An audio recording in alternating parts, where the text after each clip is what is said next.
You are watching lesson number 10, Doodly Export feature. Feel free to pause or rewind this video if you need more time to execute a command. Be patient with yourself and relax. Don't worry, you're gonna get it. It just may take you a little time. Okay, let's get started. We're going to explore the Doodly Export feature. That's this gray button right here. Now, when you click on it, a pop-up will appear, and the choices that you make here will directly impact how your finished video will appear. Here at the very top is your destination. This is the folder where your finished video will be saved to. As I stated in an earlier lesson, I always save my work to my downloads folder simply because I work on multiple projects during the same time period, and this method allows me to keep track of the current projects that I'm working on. Now, it is very important that you check the destination path prior to clicking the continue button down below. It's the only way for you to easily locate your finished video after it's done rendering. Now, in order to change the destination path, you simply click this blue change button. Now, when you do that, a pop-up will appear. You want to give your file a name, and you want to choose the folder that you want your finished video to be saved in. Then you simply click Save, and you verify that the destination path is correct. Your next step in the Doodly Export process is you must choose the file format. Now, MP4 is the most popular format, but you do have the option of choosing MKV, OGG, or WebM. So, what exactly is an MP4 file? Let me tell you. MP4 is one of the earliest digital video file formats that was introduced in 2001. Most digital platforms and devices support an MP4 format. They are widely versatile simply because they can store audio files, video files, still images, and text. It also produces high-quality videos while maintaining a relatively small file size. Now, the benefits to using the MP4 format is the fact that it is easy to stream, and most of the popular media players can play them, including your Windows Media Player, the Apple QuickTime Player, iPhones, Androids, YouTube, as well as most internet or web-based players. And that's why it's also a very common file type that is used all around the world.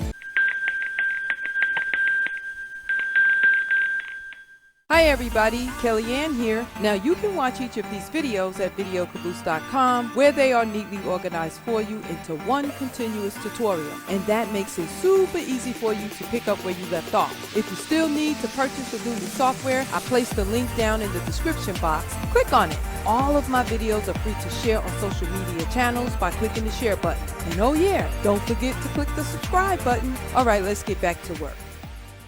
Now, your next option here is MKV.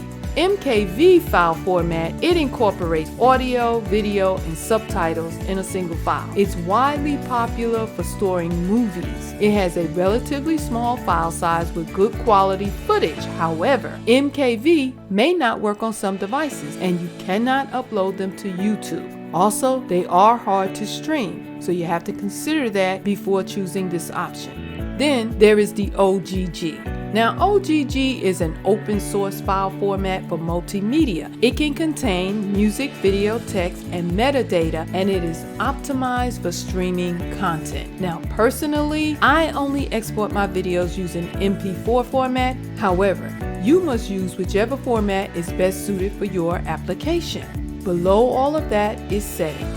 Now, the first thing that you want to do is choose your video resolution. A video resolution is simply the number of pixels contained in each frame. Simply put, it determines the amount of detail in your video or how realistic and clear the video appears. The higher the number, the more resolution your finished video will have.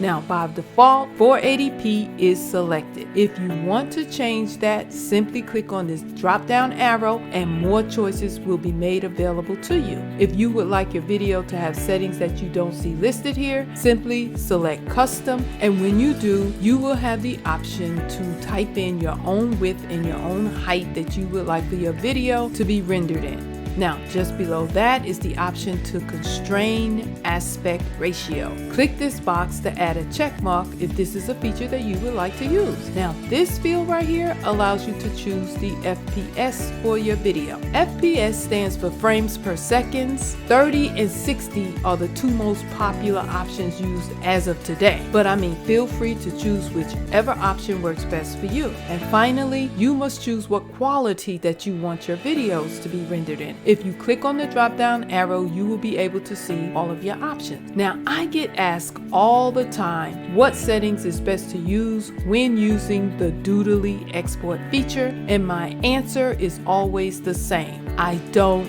know.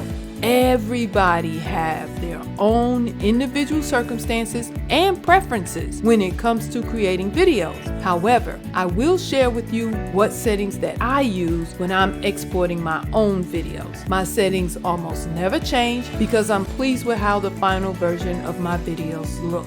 Like I said earlier, I always select MP4. When it comes to my resolution settings, more often than not, I will choose custom, and then I will enter 3840 for the width and 2160 for the height.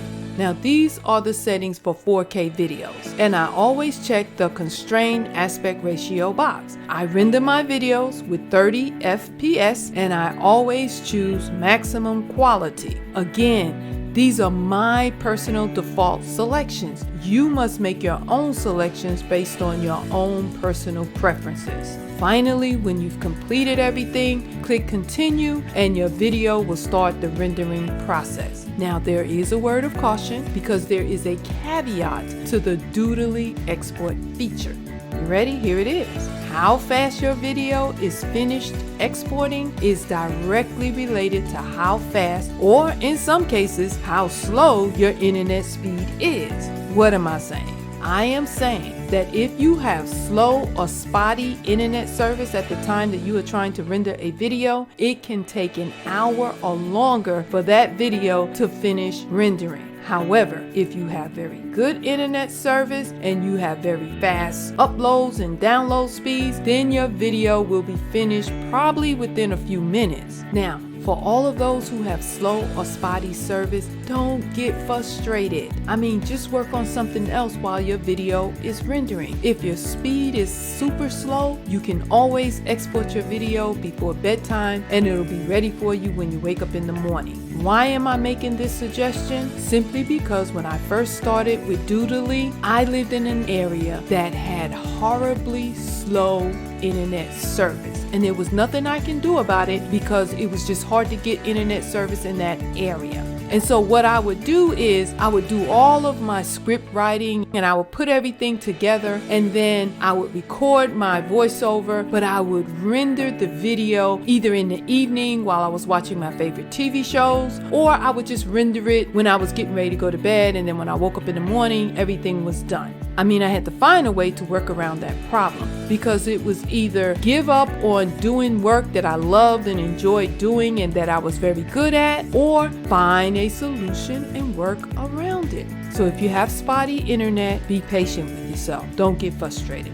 Well, guys, that's enough for now. Remember, your Doodly Export settings will directly impact how your finished video will appear. But I want you to feel free to play around with these settings. When you find a combination that you like, write it down and refer to it the next time that you are ready to export a video. In our next lesson, we will explore your options for scene settings. There are some really important features here that I would like to go over with you. The Doodly Export feature affects your finished video and how it appears, but the scene settings has everything to do with all of the elements that appear in the video itself. Things like what type of hand you should use, which background you should choose, how to change the amount of time it takes before the next scene appears, and so much more. So, when you are ready to power forward, head on over to lesson number 11, and I'll see you there.